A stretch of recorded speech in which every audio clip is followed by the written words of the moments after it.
चलिए जानते हैं झारखंड की 25 बड़ी खबरों को सिर्फ 10 मिनट में। पर अभी तक आपने इस चैनल को सब्सक्राइब नहीं किया है तो सब्सक्राइब कर दें। झारखंड में आज पूरा बंद है। लोग सड़कों पर उतरकर अपनी मांगों को लेकर जोरदार प्रदर्शन कर रहे हैं। खासतौर पर पेसा कानून को लागू करने और शराबबंदी की मांग को लेकर यह बंद बुलाया गया है। कई इलाकों में दुकानें बंद हैं और सड़कों पर सन्नाटा पसरा हुआ है। आवाजाही भी बहुत कम नजर आ रही है। मंत्री इरफान अंसारी ने कहा कि विपक्ष चाहे जितनी भी कोशिश कर ले, लेकिन रिम्स 2 की योजना पूरी होकर रहेगी और राज्य की जनता को इसका लाभ जल्दी मिलेगा। इस मौके पर स्वास्थ्य सेवाओं को बेहतर बनाने के लिए कई संस्थानों के विशेषज्ञ भी मौजूद थे, जिन्होंने राज्य में मेडिकल इंफ्रास्ट्रक्चर को मजबूत करने पर अपने विचार रखे। झारखंड मुक्ति मोर्चा ने भारतीय जनता पार्टी के प्रदेश अध्यक्ष और नेता प्रतिपक्ष बाबूलाल मरांडी द्वारा लगाए गए आरोपों को सिर्फ सस्ती लोकप्रियता हासिल करने की कोशिश बताया है। बाबूलाल मरांडी ने यह कहा था कि उनकी जान को खतरा है और सरकार उन्हें गलत मुकदमे में फंसा सकती है। इस पर जामुमो के महासचिव और प्रवक्ता विनोद कुमार पांडे ने कहा कि ये सारे आरोप बेबुनियाद और हास्यास्पद हैं और इनका कोई आधार नहीं है।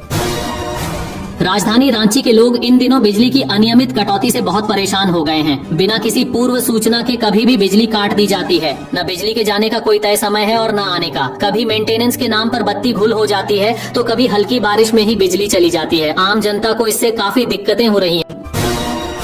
कोरोना एक बार फिर देश भर में अपने पैर पसार रहा है। झारखंड में भी अब संक्रमण के मामले बढ़ने लगे हैं। राज्य में अब तक कुल 9 कोरोना मरीजों की पुष्टि हो चुकी है, जिनमें से सबसे ज्यादा 4 मामले राजधानी रांची से आए हैं। मामलों की बढ़ती संख्या को देखते हुए स्वास्थ्य विभाग ने सतर्कता बढ़ा दी है। सभी जिलों के उपायुक्तों और सिविल सर्जनों को अलर्ट कर दिया गया है। राज्य भर में रैंडम सैंपलिंग और निगरानी शुरू हो गई है। साथ ही सार्वजनिक स्थानों पर मास्क पहनना अब अनिवार्य कर दिया गया है।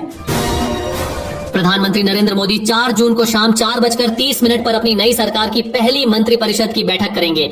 यह बैठक ऐसे समय हो रही है जब ऑपरेशन सिंदूर को लेकर देश में सैन्य और राजनीतिक माहौल काफी गर्म है। रांची रिम्स की पुरानी बिल्डिंग में ए ब्लॉक की तरफ जाने वाली एक लिफ्ट में मंगलवार को 2 बच्चे करीब 2 घंटे तक फंसे रहे। इनमें से एक बच्चा मरीज था और दूसरा उसका बड़ा भाई।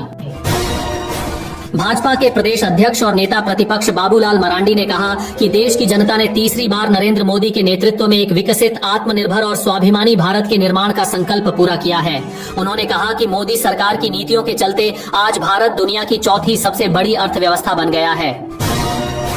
अपने अलग अंदाज में पढ़ाने के लिए मशहूर खान सर ने 2 जून को पटना में अपनी शादी के बाद एक रिसेप्शन पार्टी रखी। इस रिसेप्शन से जुड़े कई वीडियो सोशल मीडिया पर सामने आ रहे हैं। एक वीडियो में खान सर और नेता प्रतिपक्ष तेजस्वी यादव साथ नजर आ रहे हैं, जिसमें खान सर उनकी मजाकिया अंदाज में चुटकी लेते दिख रहे हैं।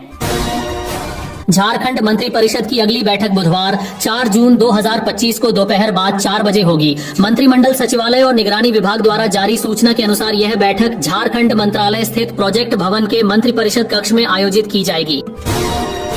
अध्यक्ष बंधु तिर्की ने कहा कि 6 मई से रांची में संविधान बचाओ रैली की शुरुआत हुई थी। अब तक राज्य के कई जिलों में संविधान बचाओ रैली हो चुकी है। उन्होंने कहा कि लोगों को समझना होगा कि संविधान को बचाना क्यों जरूरी है, क्योंकि देश संविधान से चलता है। संविधान ही हमें भाषा का अधिकार देता है। मुख्यमंत्री मनीया सम्मान योजना के तहत पलामू जिले की 3,49,080 महिलाओं को अप्रैल महीने की राशि उनके आधार से लिंक बैंक खातों में भेजी जाएगी। सरकार ने इसके लिए 5,59,50,00,000 रुपए आवंटित किए थे। 2 जून को यह राशि भेजी गई, जो जल्दी ही सभी लाभार्थियों को मिल जाएगी। अब आधार सीडिंग अनिवार्य कर दी गई है। इस बार महिलाओं को 5,000 रुपए दिए गए हैं। भाजपा के प्रदेश अध्यक्ष और विधानसभा में नेता प्रतिपक्ष बाबूलाल मरांडी द्वारा राज्य सरकार और उसके अधिकारियों पर षड्यंत्र रचने के आरोप पर कांग्रेस के प्रदेश महासचिव और मीडिया प्रभारी राकेश सिन्हा ने तीखा पलटवार किया है। उन्होंने कहा कि बाबूलाल जी को किसी से कोई खतरा नहीं है, बल्कि जब वे मुख्यमंत्री थे तब उन्होंने खुद साजिशों और षड्यंत्रों से राज्य को जलाने का काम किया था।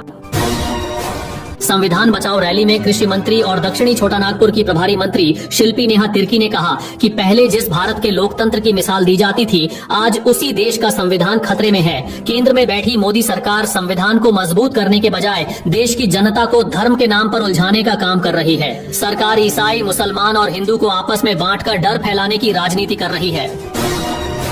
नेता